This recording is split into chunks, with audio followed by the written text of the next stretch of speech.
दिल्लीमध्ये भाजप मुख्यालयात केंद्रीय समितीची बैठक काल संपन्न झाली आणि या बैठकीत काही उमेदवारांच्या नावावर शिक्कामोर्तब झाल्याची बातमी मिळतेय।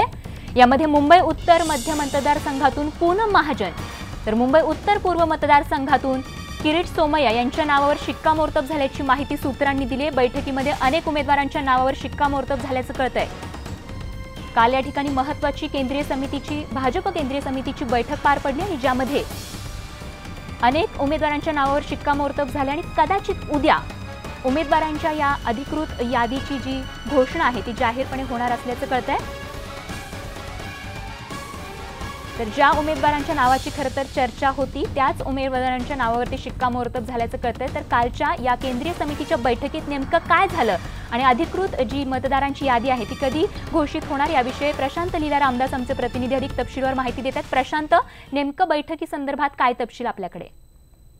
जवळपास काल 8 तास ही केंद्रीय निवडणूक समितीची बैठक झाली जी भारतीय जनता पक्षाच्या मुख्यालयात झाली। या बैठकीमध्ये पंतप्रधान नरेंद्र मोदी, अमित शहा यासारखे बलाढ्य नेते होते। याशिवाय प्रत्येक ज्या राज्याची उमेदवारांच्यावरती निर्णय घ्यायचा आहे त्या सगळ्या राज्यांचे मुख्यमंत्री देखील या बैठकीत उपस्थित होते। काल महाराष्ट्राचे होते देवेंद्र फडणवीस देखील उपस्थित होते।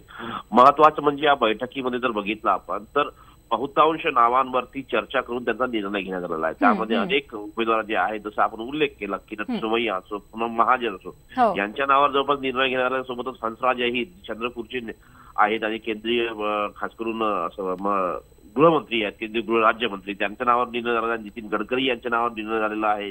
रावसाहेब दानवे यांच्या नावावरती जवळपास निर्णय झाला।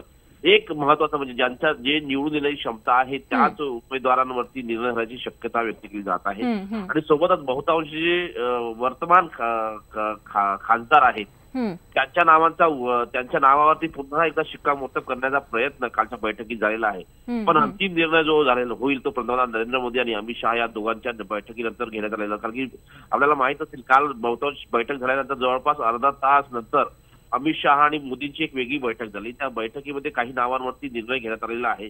त्या नावांची अंतिम यादी लवकरच प्रकाशित होईल असंही खास करून भारतीय जनता पक्षाच्या सूत्रांकडून कळतंय।